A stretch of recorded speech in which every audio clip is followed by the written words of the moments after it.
जय माता जी। हम आप लोगों को छठी का गाना सुनाने जा रहे हैं। अगर हमारा गाना आप लोगों को पसंद आए तो चैनल को लाइक और सब्सक्राइब जरूर करिएगा। जय माता दी।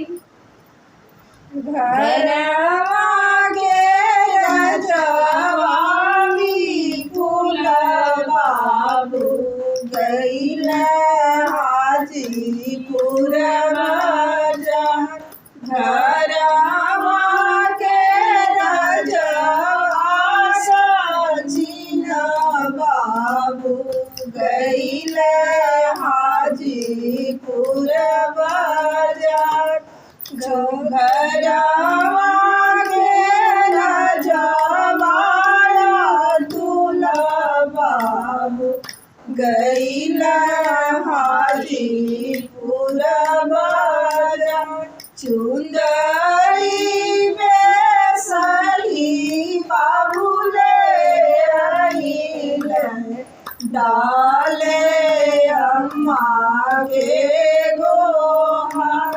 चुंदरी बेसरी बाबू ले आइल डाले अम्मा के गोहार। पहिना लाया दुर्गा अम्मा चुंदरिया भैया रखा के दू। पहिना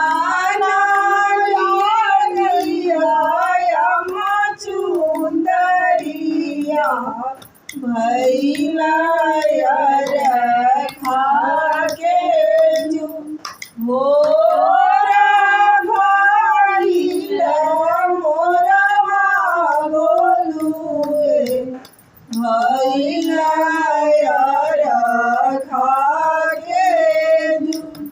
मोरा भइल मोरवा बोलुए भइल